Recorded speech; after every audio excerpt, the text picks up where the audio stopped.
시청하시기 전에 STV 상생방송 구독과 좋아요, 알림 설정까지 눌러주세요.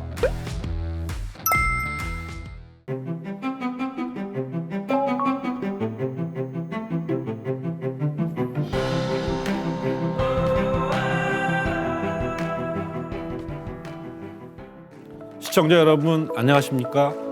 현대문명의 대전환, 지난 시간에 이어 강의를 맡은 백승권입니다.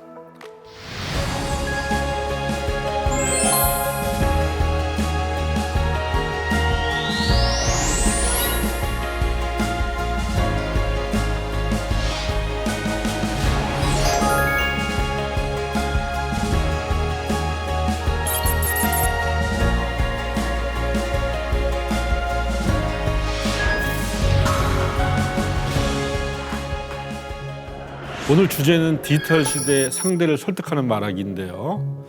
흔히 칭찬은 고래도 춤추게 한다고 하죠. 말에는 세상을 바꾸는 힘이 있다는 건데요.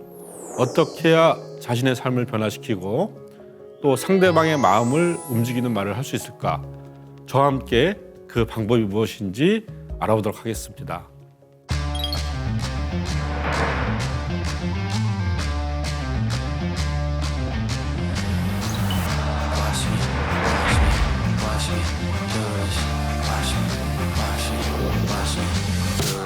Can find me up in the way. I give a fuck about your wave. My nigga, I surf every day. Drowning my soul in the basement. Look, I ain't got much in the bank. I got a lot I can say. Got a Bugatti Zay. I hope you forgive my mistakes. Yeah, run around with a renegade. You should take a seat, save your energy. I try to heal the guys with a band-aid. In a time of need, you call your enemies. I landed in a visa and I need a visa. I ain't playing with you, this no mama me. I need a hottie toddy with a body. Yeah, I just spit the knowledge, then I'm out of here. That's what they are when we come around. This is your time when we want it now. How big is your army? $100. If you want the rain, then we coming down. It's not with the cool, I'm awesome. Keep flipping it.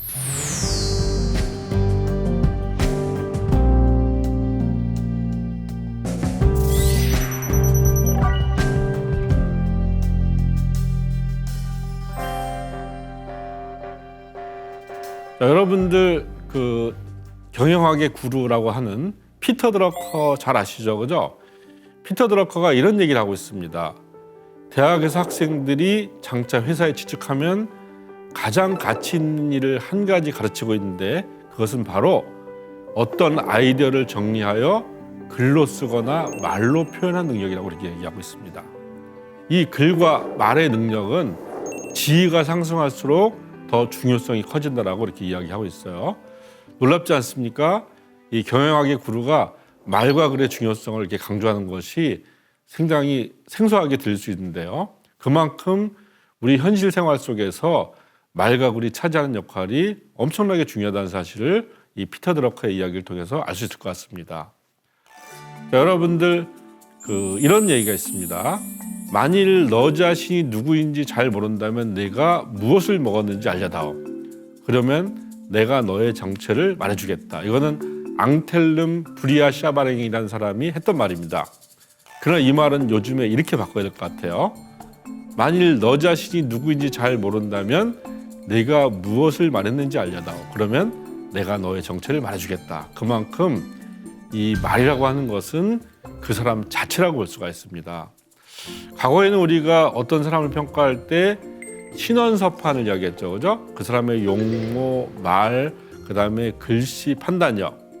그러나 지금은 우리가 언서심판이라고 합니다. 그만큼 이 말하기가 그 사람의 얼굴이자 인격 능력, 또 배경 매력, 어떤 능력까지를 전부 포함하는 그런 이력서라고 이렇게 보는 것이죠. 자, 우리 디지털 시대에는 어떻게 우리가 소통을 하고 있을까요? 이 디지털 시대의 특징을 좀 세 가지로 이야기하면 빠르게, 넓게, 좁게라고 이렇게 정의할 수가 있습니다. 먼저 우리 디지털 시대에는 실시간으로 소통을 하죠, 그죠? 스마트폰이나 또 메신저 앱 이런 것들로 다 바로 즉시 이렇게 소통을 합니다. 그리고 또 이런 어떤 즉시 소통하는 것에 대해서 빠르게 응답을 해야 돼요. 또 이 빠른 응답도 더 속도를 내기 위해서 줄임말 많이 쓰죠. 또 약어도 많이 쓰게 됩니다. 그다음에 소통의 도구가 너무나 다양합니다. 핸드폰 문자도 있고 그다음에 스마트폰의 메신저도 뭐 여러분들 카카오톡도 있죠. 그다음에 이 페이스북 혹은 인스타그램 메신저도 있죠. 뭐 라인도 있죠. 되게 많습니다. 그다음에 우리가 이렇게 주고받는 것들이 이 SNS라고 하는 소셜 네트워크 서비스라고 하는 플랫폼을 타게 되면은 엄청나게 많은 사람한테 실시간으로 공유되고 확산되는 이런 특징들이 있습니다.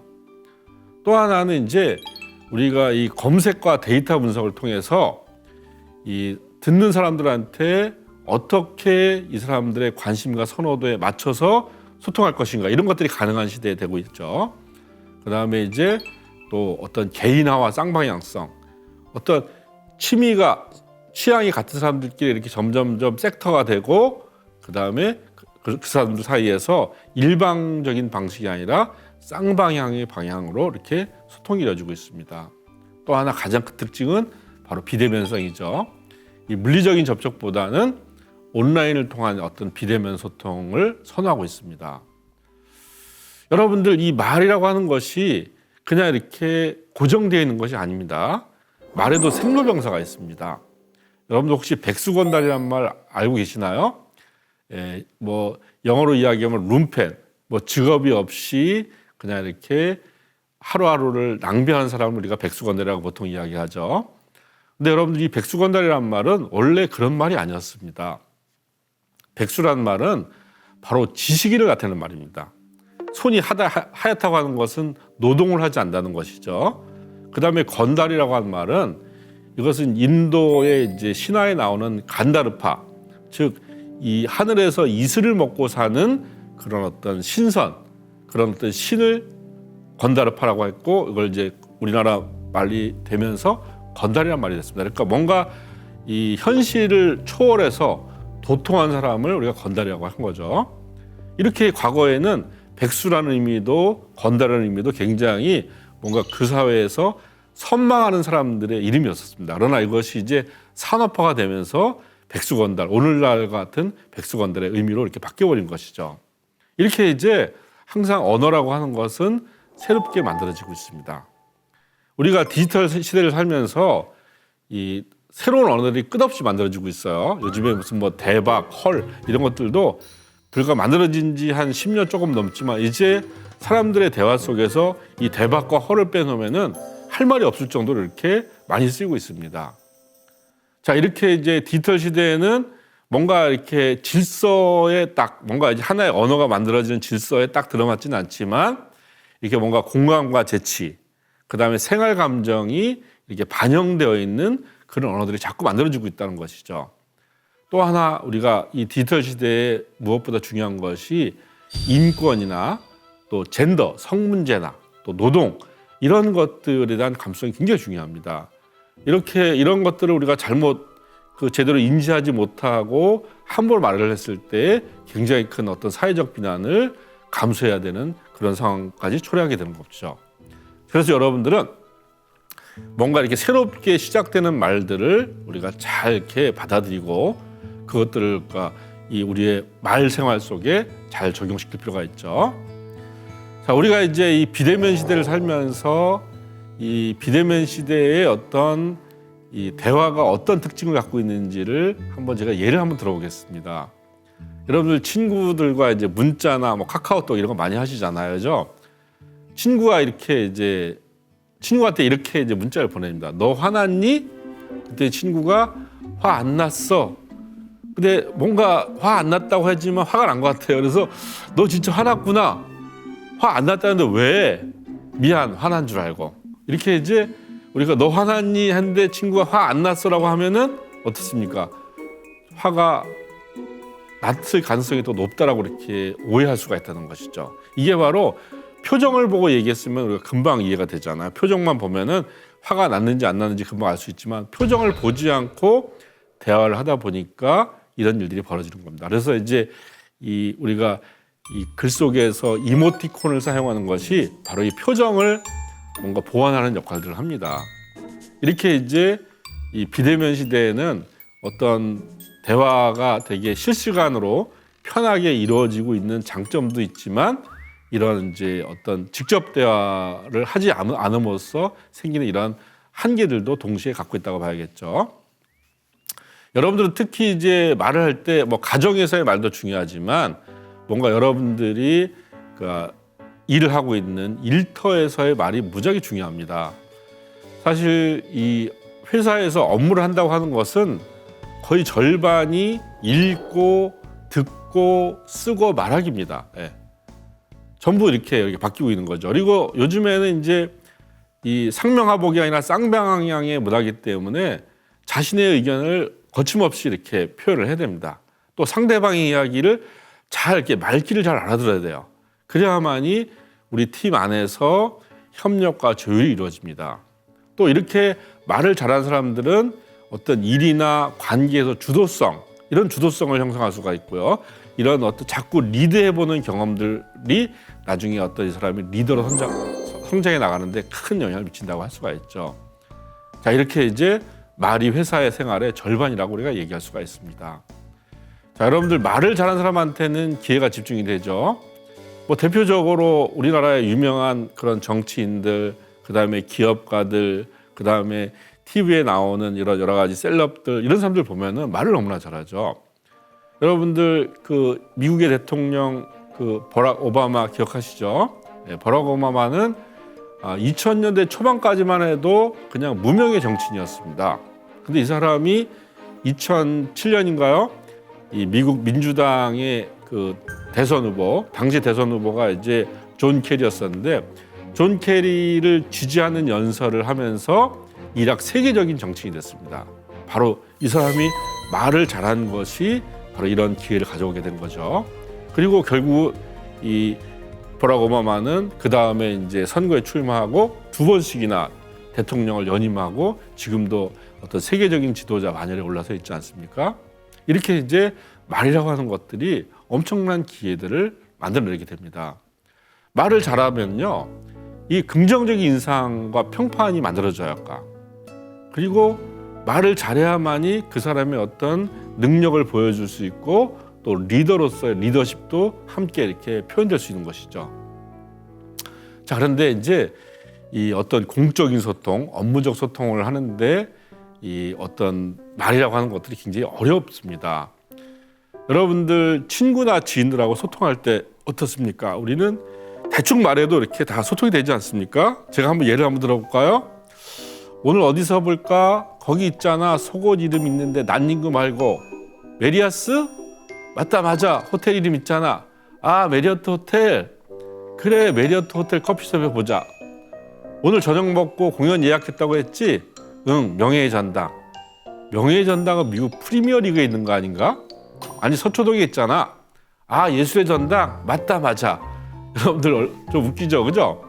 이렇게 이제 개떡같이 말해도 찰떡같이 알아듣는 것이 바로 이제 프렌들리한 관계 소통입니다. 지인이나 가족이나 뭐 이렇게 어떤 친구나 이런 속에서는 이렇게 개떡같이 말해도 찰떡같이 알아들습니다. 왜냐하면 저 사람의 어떤 이야기의 맥락을 미루어서 무슨 말을 하고 싶은지 전부 이렇게 헤아려주고 최대한 선의로 해석하기 때문에 이런 것들이 가능한 것이죠. 자, 그러나 이제 업무적 소통은 어떤 특징을 갖고 있을까요? 업무적 특징은 한마디로 이야기하면 개떡같이 말하면 개떡같이 알아들 수밖에 없어요. 또 하나의 문제는 뭐냐면 정보의 비대칭성을 갖고 있습니다. 말을 하는 사람과 말을 듣는 사람이 서로 정보의 양이 달라져요. 그렇기 때문에 상대방이 어떤 정보의 양에 맞춰서 말하지 않으면 알아들 수가 없습니다. 자, 이것도 한번 예문 한번 볼까요? 팀장님, 저번에 점심 먹은 데 있잖아요. 매일 점심 먹는데 어느 날 말하는 거야?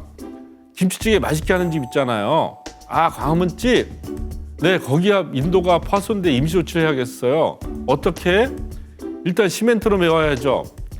지나가는 행인들이 많을 텐데 안내문 붙여놓아야 하지 않을까? 네, 양생 중 주의하세요라고 쓸게요. 뭘 주의하라는 거야? 밟지 말라고요. 그러면 양생 중 밟지 마세요라고 쓰는 게 낫지. 아, 정말 그러네요. 여기 지금 이 팀원은 광화문집, 그 다음에 밟지 말라 이런 얘기를 바로 했다고 한다면 팀장과 이렇게 어떤 이야기를 길게 하지 않아도 되겠죠, 그죠? 우리 팀장도 이 친구가 되게 말을 좀 얼버무리고 뭔가 정확하게 하지 않네 이런 이제 인상을 받게 되겠죠, 그죠? 이렇게 이제 업무적 소통에서는 바로 명확하게 효율적으로 내용을 전달을 해야 됩니다. 여러분들 어떤 이제 창호 회사에서 이 고객이 찾아갔습니다. 찾아갔더니 이 창호 회사 그 저기 대리점의 이 직원이 이렇게 설명했다고 합니다. 아, 이 창호는 좀 비싼데 50데시벨까지 소음을 차단할 수 있고요. 이 창호는 가격은 좀 싸지만 80데시벨밖에 차단할 수 없어. 이렇게 얘기했다고 하더군요. 자, 그러면 여러분들 고객 입장에서 50데시벨과 80데시벨의 차이를 이해할 수 있을까요? 전혀 이해할 수 없죠, 그죠? 이건 뭐냐면 이 대리점의 직원은 공급자의 언어, 그러니까 자기들이 하고 있는 업계와 공급자의 언어로 이야기를 한 겁니다. 만약 이 사람이 고객에게 알아들을 수 있는 언어, 고객의 언어로 말했다고 한다면 어떻게 바뀔까요? 아, 이 창호는 좀 비싸긴 한데요. 이 창호를 쓰면 조용한 도서관 느낌이 나고요. 이 창호는 좀 싸긴 하지만 이 창호를 쓰면은 시끄러운 카페 느낌이 납니다. 이렇게 말하면 어떻게 될까요? 금방 알아듣겠죠, 그죠? 바로 이렇게 어떤 업무적 소통에서는 바로 이 말을 듣는 사람의 어떤 수준에 따라서 정보의 양과 표현의 수위를 결정을 해야 됩니다. 바로 그런 점에서 어려움이 있는 것이죠. 자, 요즘에는 더구나 이제 이 문해력이 상당히 문제가 되고 있죠. 어떤 회사에서 이제 그 상사가 직원한테 아, 나 상가집에 가야 되니까 V봉투 하나 갖다 줘 이렇게 말을 했다고 합니다. 그랬더니 무슨 일이 벌어졌을까요? 예, 직원이 봉투에다가 영어 V자를 이렇게 써서 제출했다고 이야기를 합니다. 그만큼 이제 여러 가지 이 어떤 문해력에 이 듣는데 어떤 문제들이 되게 많죠. 문재인 대통령이 이제 이 앞으로 휴일을 그러니까 사흘 동안 이렇게 휴일을 같이 쓴다 했더니 그거를 어느 신문사가 이 사자를 이 한글이 아니라 아라비아사 사흘로 이렇게 썼다는 얘기가 있어요. 그리고 많은 사람들이 아니 사흘 쉬는데 왜 3일 쉬는 거죠? 라고 이렇게 댓글을 달았다고 합니다. 이 순우리말 사흘과 한자의 사를 착각을 한 거죠, 그죠? 최근에는 이제 그 동해 번쩍 서해 번쩍이란 말을 이 어떤 신문사의 제목에서 동해 번쩍 서해 번쩍이라고 이렇게 썼다는 얘기도 있습니다. 그만큼 이제 이 MZ 세대, 이 젊은 세대의 문해력에 대해서 굉장히 이제 이렇게 많은 좀 우리가 웃지 못할 그런 에피소드들이 벌어지고 있어요. 근데 특히 이 업무적 소통에서는 그런 것들이 되게 이렇게 많이 나오고 있습니다. 그러니까 정말 이 개떡같이 말하면 개떡같이 알아들 수밖에 없는 또 하나의 사례를 또 한번 이야기해 볼까요? 자, 팀장이 이렇게 얘기했습니다. 프로젝트 잘 되고 있지? 예산 수준 잘 맞춰야 해? 네, 잘 준비하고 있습니다. 예산 절감이 되도록 아이디어 잘 짜고 있습니다. 근데 예산이 왜 이래? 우리 예산 전체적으로 줄이는 거 알고 있잖아. 그래서 1,000만이나 줄였는데요. 그 수준은 안 돼. 5,000만을 줄여야 한다고. 이 팀원은 속으로 진작 가이드라인을 주시지. 이렇게 이제 여러분들 이 업무적 소통이라고 하는 것은 이렇게 서로 제대로 이야기하지 않으면 바로 이런 이제 미스매치가 벌어지게 되는 것이겠죠.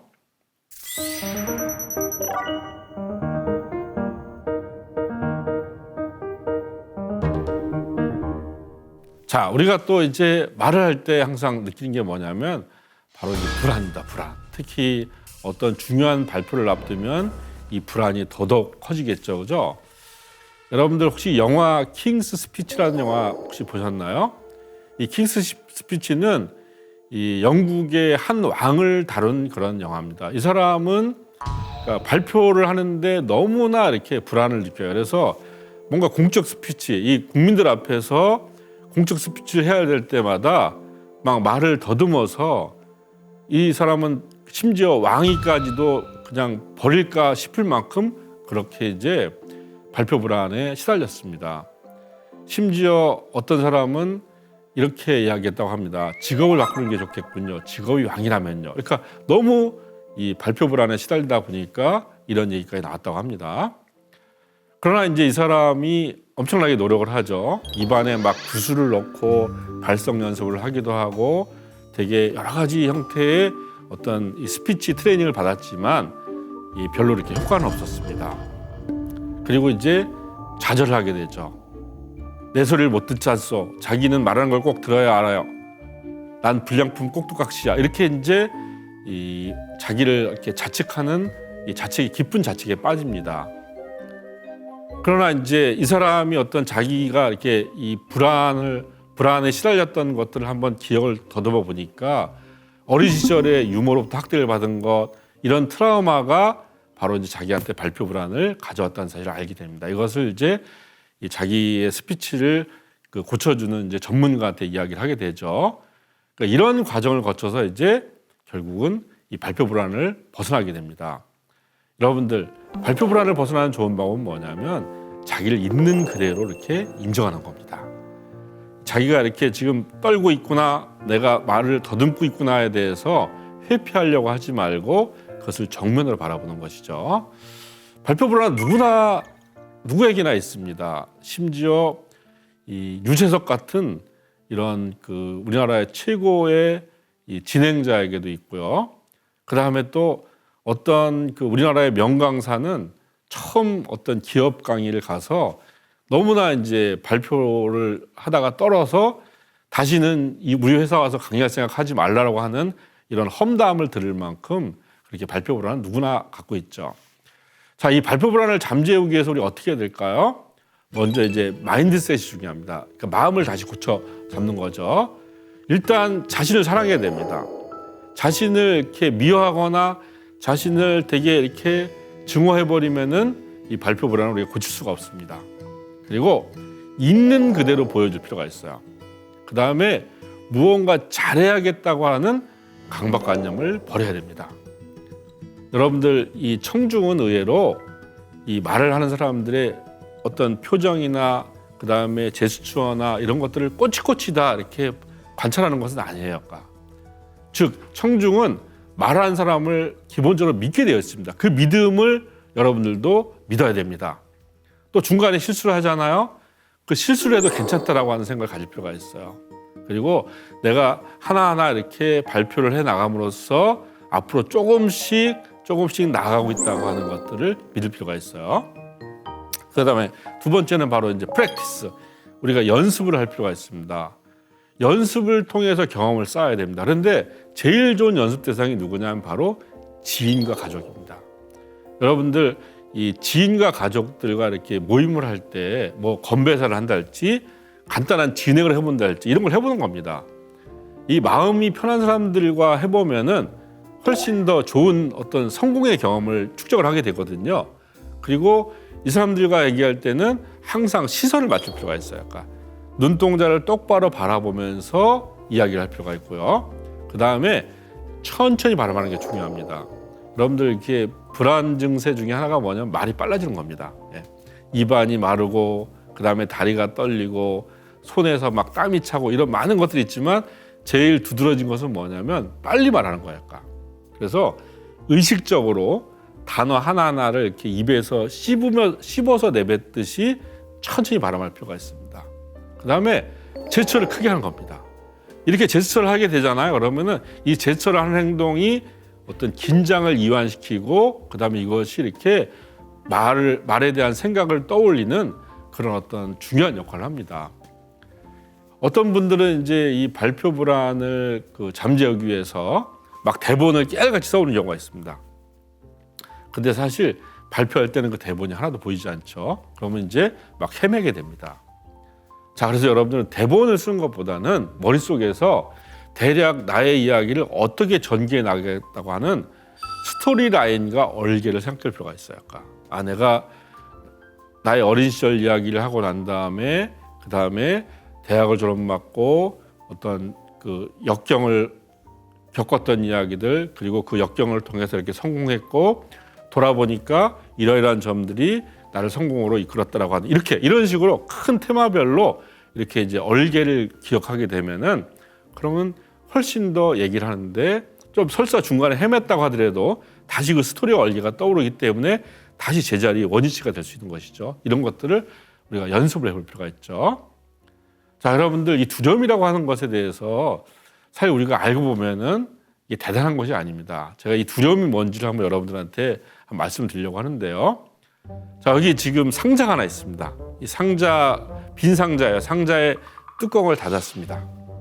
그리고 상자 옆구리에 이렇게 구멍을 뚫었어요. 자, 그러면은 상자 속에 있는 어둠이 구멍 밖으로 스르르 빠져나오겠죠? 자, 제 말에 고개를 끄덕이신 분들이 계신다면 이분들 때문에 물약을 새로 써야 됩니다. 절대 상자 속에 있는 어둠은 구멍 밖으로 나올 수가 없죠. 어떤 일이 벌어질까요? 오히려 밖에 있는 햇빛이 이 구멍을 통해서 안으로 들어가겠죠. 자, 여러분들, 어둠은 밖으로 나올 수 없죠. 그러나 빛은 안으로 들어갈 수 있습니다. 빛의 반대말이 어둠 아닌가요? 빛은 왜 이동이 가능한데 어둠은 이동이 가능하지 않을까요? 자, 어둠과 빛은 서로 반대말 같아 보이지만 전혀 차원이 다릅니다. 빛은 실체가 있습니다. 그러나 어둠은 실체가 없어요.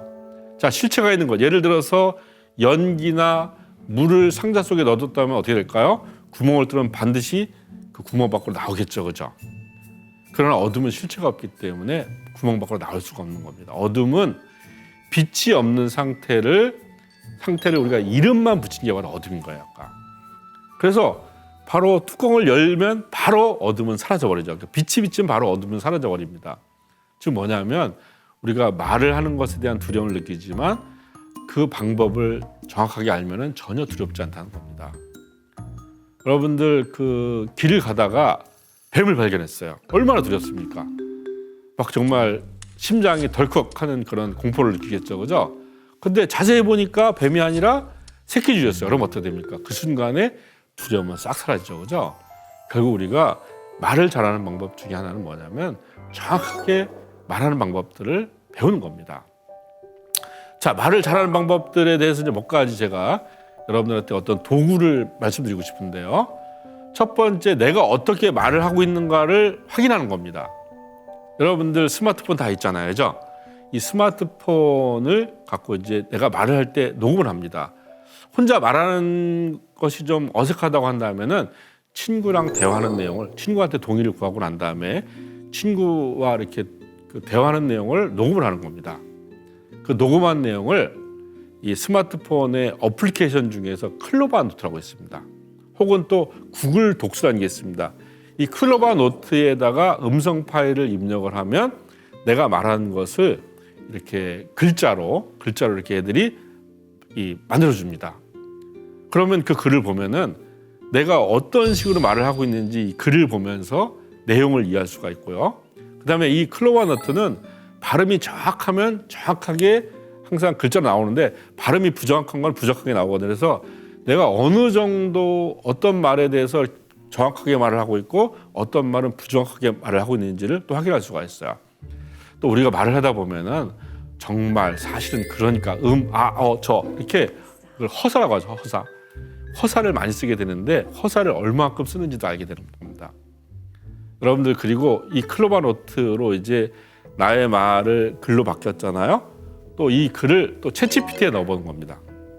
그래서 이 챗GPT한테 이 글을 문법에 맞게 다시 글로 고쳐줘, 또 요약해줘 이렇게 하다 보면은 나의 말이 글이 되고 또 글이 또 훨씬 정리된 어떤 핵심 요약까지 가는 거거든요. 이런 과정을 통해서 그러니까 내가 어떻게 말하고 있는지 나의 논리성과 표현력에 대한 자기 점검이 가능합니다. 자, 그다음에 또 하나는 역지사지가 중요합니다. 무엇보다 여러분들은 대화하고 있는 상대방이 어떤 스타일인지를 알 필요가 있어요. 그러니까 이 사람이 지금 말을 하고 있는 이슈에 대해서 잘 알고 있는지 아니면 잘 모르는지 이걸 파악하는 게 중요하죠. 잘 알고 있는 사람한테 어떻게 될까? 잘 알고 있는 사람한테는 상세하게 말을 하면 이 사람은 짜증이 나죠. 그죠? 내가 이미 다 알고 있는 내용을 왜 저 사람은 자꾸 주저주저 말을 하게 될까? 이런 사람한테 어떤 내용을 잘 알고 있는 사람한테는 요점만 간단히 얘기하는 게 좋겠죠. 그죠? 자, 그런데 그 일을 잘 모르는 사람한테 얘기할 때는 어떻게 될까요?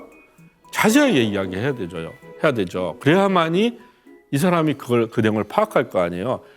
어떤 내용을 모르는 사람들한테 자세하게 얘기해 주지 않으면 이 사람은 어떻게 느끼냐면 아, 이 사람이 나를 지금 무시하고 있네 이렇게 오해할 수가 있습니다.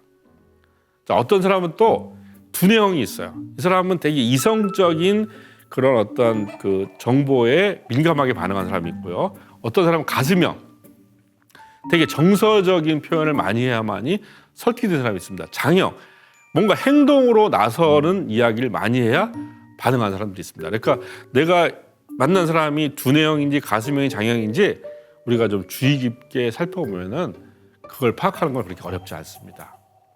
자, 그리고 역지사지하는 방법 뭐가 있을까요? 무엇보다 경청, 자세히 듣는 겁니다. 상대방의 이야기를 잘 듣는 것으로부터 내가 말 잘하는 방법이 시작됩니다. 상대방의 말을 듣지 않고 말을 잘할 수 있다고 하는 거, 이거는 불가능하겠죠.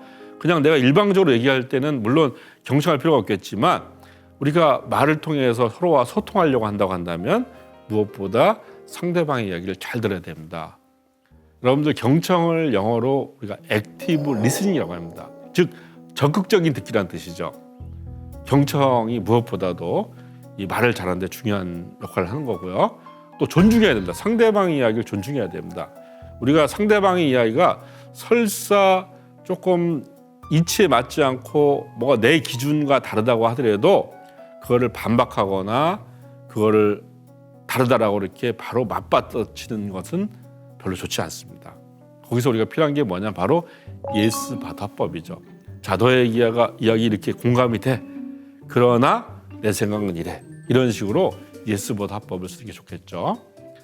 자, 그리고 항상 우리가 이야기를 할 때 유연해야 됩니다. 상대방 이야기에 대해서 경직된 기준을 담으면 안 되고요. 그리고 대화를 통해서 나의 의견을 상대방이 일방적으로 수용하게끔 하는 것이 아니라 상대방의 의견과 내 의견 간의 절충점, 타협점을 잘 이룰 필요가 있습니다.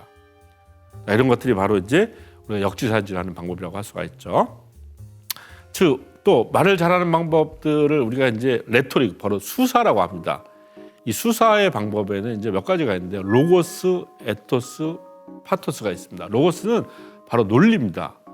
이 논리를 하기 위해서 제가 글쓰기 때도 여러분들한테 말씀드렸지만 용권하고 근거 이유를 얘기했죠, 그죠? 이 용권 근거 이유를 또 다르게 이야기하면은 포인트, 핵심을 얘기하고 리즌, 근거 이유를 얘기하고 익샘플, 예를 들고 다시 한번 용권을 얘기하는 겁니다. 이걸 우리가 프랩이라고 하죠. 또 에토스는 그 사람에게 어떤 진정성, 경험, 신뢰를 보내는 언어입니다. 우리가 그러니까 메시지보다 메신저란 말을 많이 하죠. 그러니까 그 메신저, 말을 하는 사람의 어떤 신뢰감이 바탕이 돼야 그 사람의 말이 더 신뢰가 생긴다는 거예요. 그래서 이런 어떤 에토스 중요하고, 페이소스, 파토스라고도 하죠. 파토스라고 하는 건 이제 바로 정서적인 겁니다. 그러니까 우리는 이치에 맞게 말을 해야 되기도 하지만 상대방의 정서에 맞게 말을 해야 됩니다.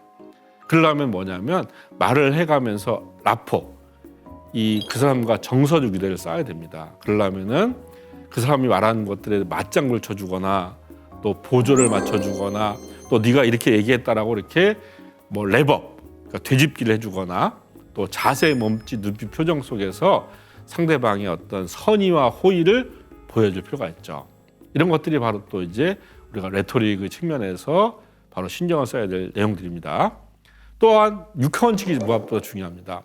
이 육하원칙은 글쓰기에도 중요한데요. 말하기에도 육하원칙을 갖고 표현하는 게 중요합니다. 또 마찬가지로 숫자. 자, 제가 예를 한번 들어볼까요? 자, 이번 말하기 교육에 600명이 시청했습니다. 지난번 교육에 비해 20% 많은 수치입니다. 이 가운데 근무 경력 5년차 이하 직원이 절반에 가까운 292명입니다. 이 비율 역시 지난번 30%에 비해 거의 20포인트 정도 높습니다. 이렇게 숫자로 또박또박 말을 해줘야만이 신뢰성이 높아지는 것이겠죠. 자, 그리고 여러분들이 말을 할 때 이 말에도 문장의 길이가 있습니다. 문장의 길이를 길게 하면은 사람들이 듣다가 까먹어요. 그 사람 말을 다시 들어야 되는데 다시 들을 수가 없잖아요, 그죠? 그래서 이 속으로 이 문장, 만약 그 말을 글로 쓴다고 한다면 2줄이 넘어가지 않게끔 문장을 쓸 필요가 있습니다. 그러니까 말을 가급적 내용을 딱딱딱 이렇게 끊어서 이해하게 해주는 게 좋죠. 그 다음에 군더더기를 빼야 됩니다. 이런 어떤 이제 뭐 너무 정말 아주 진짜 이렇게 정도를 나타내는 그런 부사들을 넣어서 과장하려고 하면 돼요. 싹 빼버리고 아주 간결하게 이야기해야 됩니다. 여러분들 혹시 해밍웨이 소설 읽으셨나요? 예, 해밍웨이 소설을 우리가 보통 하드보일드 문체라고 합니다. 우리나라에서는 소설가 김훈이 이제 하드보일드 문체의 대표적인 작가죠. 이 사람들의 특징은 뭐냐면 이 문장의 그 기본 구성 요소, 주어, 목적어, 보어, 서술어 이 네 가지를 중심으로 쓴다는 겁니다. 여기 꾸미는 말을 거의 쓰지 않아요. 이게 신문기사도 마찬가지입니다. 여러분들이 이분들의 글을 보면서 어떻게 이렇게 그런 그 꾸미는 말을 빼고 하드보일드 문체로 말을 할 것인가를 한번 연습해 볼 필요가 있어요. 그다음에 또 의견보다는 사실을 이야기해야 합니다. 우리가 늘 사실을 이야기해야만이 상대방과 어떤 입장을 조율해가고 뭔가 일치점들을 만들어갈 수가 있거든요. 바로 사실을 말하는 그런 말하기가 필요한 겁니다. 요즘에 여러분들 챗GPT를 써보셨나요? 네, 챗GPT는 정말 인터넷의 발명 못지않게 엄청난 사건입니다. 요즘에 어지간한 내용들은 챗GPT에다 집어넣으면 거의 다 답을 얻을 수가 있어요. 그러니까 여러분들이 어디 가서 말할 기회가 생겨요. 그러면 무슨 말을 하지 막연히 고민하지 말고 챗GPT에게 물어볼 필요가 있습니다. 챗GPT한테 물어볼 때 질문을 잘해야 됩니다. 이를테면은 내가 말을 하는 상황을 잘 얘기해야 돼요. 내가 내일 아침 그 주간 회의 때 나는 팀원이야. 팀원으로서 우리 회사 임원들한테 내년도에 생산성 향상 문제를 발표를 해야 돼. 어떻게 말을 하면 좋겠니? 라고 이렇게 물어봐야 되는 겁니다. 그러니까 상황 설정을 정확히 해주잖아요. 그럼 그거에 대해서 챗GPT가 잘 답을 해줍니다. 물론 여러분들 챗GPT의 답을 100% 믿으면 안 됩니다. 챗GPT는 어떤 부분이 틀릴 수가 있어요. 그래서 지식을 묻는 건 챗GPT한테 묻지 마세요. 그러나 내용을 묻는 건 아주 유용합니다. 그래서 챗GPT가 생산성 향상에 대해서 첫 번째 생산 라인을 바꿔야 됩니다. 두 번째 인사를 잘해야 됩니다. 세 번째 회사 안에서 소통 문화를 바꿔야 됩니다. 이렇게 범주 설정을 잘해줍니다. 그럼 그 범주 설정을 받은 것을 갖고 자기의 생각을 덧붙여서 이렇게 이제 말을 풍요롭게 논리 정연하게 이렇게 할 필요가 있습니다. 챗GPT는 처음에 써보시면 어색할 수 있겠지만 자꾸 쓰면 쓸수록 최적화가 됩니다. 그러니까 로그인을 하고 이제 쓰게 되거든요. 그래서 챗GPT가 내가 물어보는 말의 특성을 잘 알게 돼요. 그럼 그 사람에 맞게끔 계속 발전을 해 나가는 겁니다. 이런 어떤 그 새로운 그런 이제 이 대화의 도구들을 잘 활용할 필요가 있는 겁니다. 자, 여러분들 옳은 말을 옳은 방식으로, 지당한 말을 지당한 방식으로 하는 걸 뭐라고 하는지 아세요? 그걸 바로 꼰대라고 하는 겁니다. 꼰대는 절대 틀린 말을 하지 않아요. 항상 옳은 말을 합니다. 그러나 상대방은 전혀 수용하지 않죠. 근데 문제는 뭐냐면 이 옳음의 기준이 상대방에 있지 않고 나에게 있다는 겁니다. 여러분들 바로 제가 아까 말씀드렸던 역지사지, 그 다음에 상대방에게 이치뿐만 아니라 정서에 맞게 이야기를 해야만이 우리는 꼰대가 되지 않는 겁니다.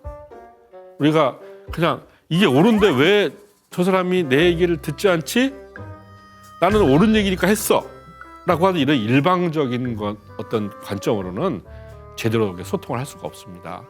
그래서 우리는 대화를 통해서 대화를 하려고 하는 것이지 논쟁을 하려고 하는 것이 아니거든요. 논쟁을 통해서 보다 더 좋은 결론을 만들려고 하는 거고요.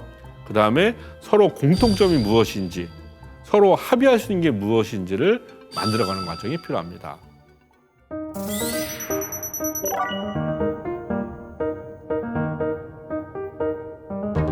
자, 그 다음에 이제 회의입니다. 우리가 회의도 이 말하기에서 이제 빼놓을 수 없는 건데요. 회의를 통해서 우리는 어떤 정보도 공유하고, 그 다음에 의사결정도 이루어지죠. 또 여기서 또 아이디어가 나오기도 하고, 또 이 선배의 어떤 지식과 경험을 또 공유하는 자리이기도 합니다. 또 회의를 통해서 이렇게 어떤 라포, 정서적 유대를 또 형성하기도 하죠. 근데 문제는 뭐냐면 회의만 하면 이제 입을 닫는 겁니다. 뭔가 여기서 자기가 이야기를 해야 되는데 할 말이 없어요. 머릿속이 캄캄해요. 그러다 보니까 그냥 기록만 하다가 오는 경우가 되게 많죠. 그죠? 어떻게 하면 우리가 이 회의를 통해서 자신 있게 말을 할 수 있을까요? 먼저 우리가 말을 하지 못하는 이유가 있습니다. 첫 번째는 너무 긴장하는 것이죠. 그다음에 업무 경험과 지식이 부족하기 때문입니다. 또 논리적 표현력이 부족한 것이죠. 자, 그래서 이제 바로 이런 것들을 탈출할 수 있는 몇 가지 방법들을 이제 같이 이야기하려고 합니다. 자, 먼저 이제 말을 잘한다고 하는 것이 달변가를 의미하는 것은 아닙니다. 달변가는 말을 능숙하고 막힘없이 잘하는 사람을 달변가라고 하는데, 우리가 일상생활에서 달변가가 필요한 게 아니죠. 뭐 연예인이거나 뭐 아니면 이런 사람들 같은 경우에 달변가가 되는 게 좋을지 모르겠지만, 우리는 일상적으로 누군가를 설득하는 그런 입장에 놓여 있습니다. 자, 설득하는 말하기는 뭐가 필요할까요? 여기도 글쓰기와 똑같습니다. 여기도 마찬가지로 말에 용건이 있습니다. 그 다음에 이 용건을 설득하는 구체적이고 생생한 근거가 필요한 것이죠. 바로 타당한 용건과 구체적이고 생생한 근거가 바로 말 잘하는 것의 가장 기준이 된다고 할 수가 있습니다. 그래서 여러분들은 항상 내가 어떤 용건을 이야기했다고 한다면 거기에 맞는 근거를 제시할 필요가 있죠. 한번 예를 들어볼까요? 자, 용건만 얘기하는 경우는 이렇습니다. 올해 홍보 교육은 빅데이터와 AI를 활용한 방법을 꼭 넣어야 합니다. 요즘 대세잖아요. 물론 요즘 대세잖아요가 근거일 수 있겠죠, 그죠? 그렇지만 이 근거는 상대방을 설득하기에는 아주 미흡한 근거입니다. 그러니까 이렇게 용건만 얘기를 하게 되면은 상대방의 동의를 이끌어내기가 쉽지가 않죠. 자, 구체적이고 생생한 근거까지 함께 이야기하는 방법을 한번 살펴볼까요? 자, 올해 홍보 교육은 빅데이터와 AI를 활용하는 방법을 꼭 넣어야 합니다. A사가 그 방법을 활용해 유튜브 조회수가 아주 높게 나왔다고 하더라고요. 빅데이터와 AI를 어떻게 활용하는 건가요? 언급량과 감정 분석, 연관어, 크라우드를 활용하면 정책 주목도, 정책 수요자 선호도를 체크할 수 있어요. 수요자 타깃에 효율적으로 도달할 수 있는 채널을 선택할 수 있죠. 자, 보세요. 훨씬 더 구체적이고 생생한 근거가 있다 보니까 바로 설득력이 높아지겠죠, 그죠? 자, 그리고 우리는 이제 서로 싫어하는 말과 좋아하는 말이 있습니다. 특히 이 업무적인 관계는 상사가 있고 부하가 있죠, 그죠? 이 상사와 부하 간에 싫어하는 말, 좋아하는 말이 있습니다. 싫어하는 말은 뭘 싫어할까요? 이 부하 직원이 그거 안 되는데요?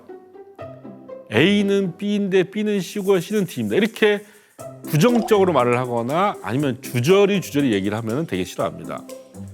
문제가 생겼습니다. 어떻게 하죠? 이렇게 밑도 끝도 없이 그냥 상사에게 모든 것을 다 이렇게 책임을 부과하는 언어들 별로 안 좋죠. 솔직히 말해서, 이런 솔직히 말해서라고 해버리면 그 전에 했던 말은 솔직한 말이 아닌가라고 하는 오해를 살 수가 있습니다. 자, 우리 어떻게 대화를 해야 우리가 상사가 좋아할까요? 자, 어렵겠지만 일단 이렇게 해보겠습니다. 이렇게 말하는 거죠. A로 결정해야 됩니다. 그 근거는 B와 C입니다. 자, 문제가 생겼는데 일단 이런 방법으로 대응하겠습니다. 이렇게 뭔가 자기가 대안을 갖고 판단을 구하는 언어가 필요하죠. 제 이야기를 정리하면 D, E, F 세 가지입니다. 이야기를 하고 난 다음에 그 이야기를 한번 랩업, 전체적으로 한번 요약을 해서 또 들려주면 상사가 좋아하겠죠. 자, 그러면 또 이제 이 상사가 부하 직원한테 하는 말 중에서 부하 직원이 싫어하는 말이 있고 좋아하는 말이 있겠죠, 그죠? 싫어하는 말 뭐가 있을까요? 당연히 낫대는 말이라는 말이죠. 예, 그러니까 이 정말 꼰대 언어의 어떤 대표적인 말이 낫대는 말이라는 말이 있잖아요, 그죠? 이런 말은 상당히 이 부하 직원이 싫어할 수밖에 없습니다. 또 하나는 요즘에 MZ세대라 그런가? 뭔가 그 세대를 좀 이렇게 국한시켜서 폄하하는 표현도 좋지 않죠, 그죠? 그다음에 뭐라고 한마디 해봐, 이렇게 그냥 전혀 준비되어 있지 않은데 그냥 불쑥 말을 시키는 것들이죠.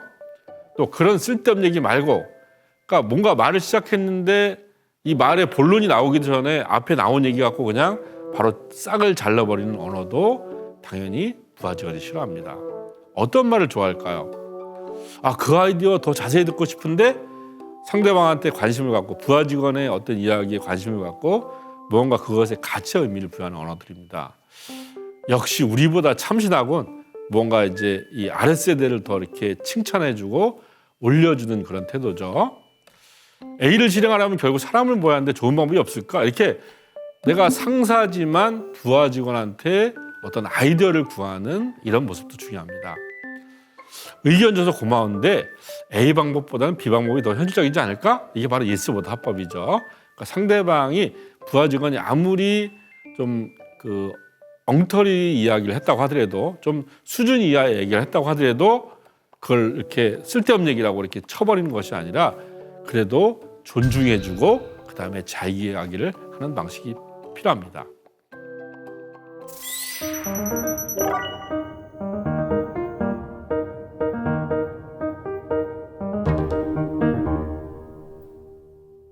자, 우리가 이제 우리의 뇌를 이렇게 보면은 지금 이제 여러분들 이미지를 한번 보시기 바라겠습니다. 우리의 뇌는 크게 심피질, 변연계, 뇌관 이렇게 이제 구성이 되어 있습니다. 뇌관은 우리의 어떤 그 생명을 유지해 주는 기능을 하고 있어요. 호흡이나 혈압이나 뭐 이런 맥박 이런 것들을 이제 좌우하는 게 바로 뇌관이 하는 역할이고요. 그 뇌관을 빼고 나면은 심피질과 변연계가 남습니다.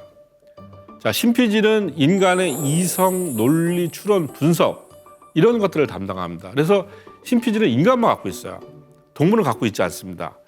또 변연계는 뭐냐면 인간의 감성, 기억, 의지, 결정, 본능, 정서 이런 걸 담당하고 있습니다. 여러분들이 말을 할 때 과연 심피질에 더 작용을 해야 될까요? 변연계에 작용을 해야 될까요? 이렇게 물어보면 많은 사람들이 인간이니까 우리가 이성적으로 심피질에다가 반응해야 되지 않을까요? 라고 이렇게 대답을 하는 경우가 많습니다. 그러나 그렇지 않습니다. 인간은 먼저 변연계가 판단을 합니다.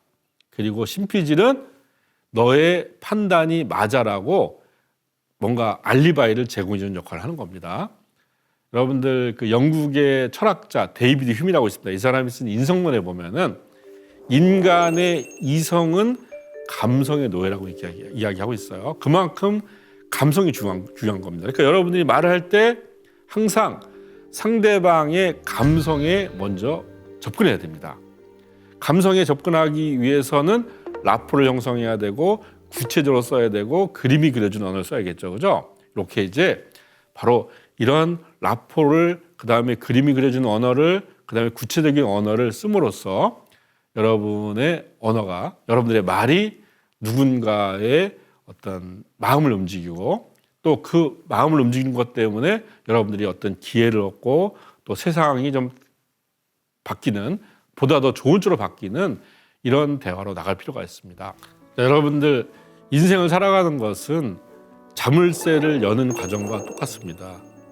학교에서 우리가 또 자물쇠를 열어야 되고요. 그다음에 학교를 졸업하고 난 다음에 또 직장이라는 자물쇠를 열어야 됩니다. 직장도 한 번 여는 것으로 끝나는 것이 아니라 우리가 인생을 살면서 서너 번 혹은 대여섯 번의 자물쇠를 열어야겠죠.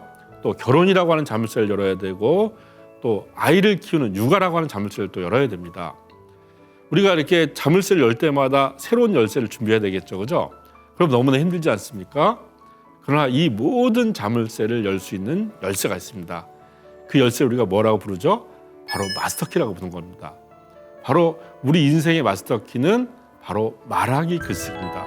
말하기 글쓰기 능력을 우리가 제대로 갖고 있다고 한다면 바로 학교의 학업부터 취업, 그다음에 결혼, 그다음에 육아까지 우리 인생의 많은 사건들, 이 사건 속에서 벌어지고 있는 그런 자물쇠를 누구보다도 더 쉽게, 누구보다 성공적으로 열 수 있다는 사실을 말씀드리고 싶습니다.